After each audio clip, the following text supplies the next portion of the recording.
কর আইনে অসঙ্গতি আছে বলে স্বীকার করলেন খোদ জাতীয় রাজস্ব বোর্ড চেয়ারম্যান।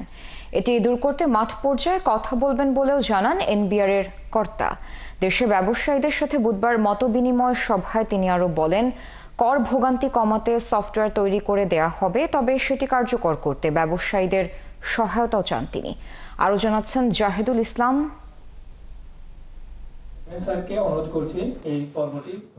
প্রতি মাসের দ্বিতীয় বুধবার ব্যবসায়ীদের সাথে আলোচনার সূচনা করে এনবিআর।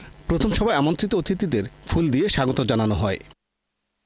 নিয়মিত এই কার্যক্রম শুরুর দিনই এনবিআর চেয়ারম্যান বলেন, কর আইনে অসঙ্গতি আছে, এটি দূর করা প্রয়োজন, আর এটি করা গেলে দুর্নীতি কমবে এবং হয়রানিমুক্ত হবেন ব্যবসায়ীরা। স্বীকার করি আমাদের আইন কোনোভাবেই এটাকে ওয়ার্ল্ড বেস্ট প্র্যাকটিস বলা যাবে না। আমরা সামনে যেতে চাচ্ছি যে আমাদের ট্যাক্স পেয়ারদের লাইফটা যাতে আরো ইজি হয়। মাঠ পর্যায়ে আমাদের বিশেষ করে ব্যবসায়ীগণ কি ধরনের সমস্যা পড়েন সেই বিষয়টা যদি আমরা বুঝতে না পারি তাহলে কিন্তু আমরা প্রপারলি অ্যাড্রেস করতে পারি না। তিনি ব্যবসায়ীদের বলেন, শুধু নিজের স্বার্থের কথা না ভেবে দেশের জন্য যথাযথভাবে কর দিতে হবে।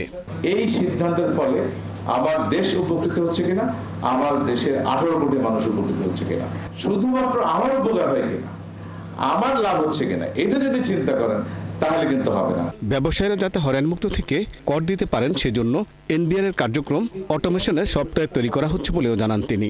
আমরাও চাইলে এনবিআর থেকে বড় আকারে একটা সফটওয়্যার ডেভেলপ করে আপনাদেরকে বলে দিতে পারি যে এখন থেকে আপনারা এটা ব্যবহার করেন, এবং আমরা সামনে একটা বড় অটোমেশন প্রজেক্ট হাতে নিয়েছি। আপনারা জানেন যে বিশ্ব ব্যাংক আমাদেরকে ফাইন্যান্স করছে, আমরা অচিরেই এই প্রজেক্টটা শুরু করব। ইনকাম ট্যাক্স, কাস্টমস এবং ভিটি বাস্তবায়ন করতে যা যা কাজ করি প্রত্যেকটা বিষয়কে আমরা চাই যে ডিজিটাইজ করতে। এনবিআর প্রধান বলেন, দেশের জিডিপি অনুপাতে কর আহরণ প্রত্যাশিত পর্যায়ে নেই, তাই আগামীতে কোনো অযথা কর ছাড় নয় বলেও স্পষ্ট জানিয়ে দেন তিনি। নিজেরা অনলাইনে দিতে পারে। জাহিদুল ইসলাম, ৭১, ঢাকা।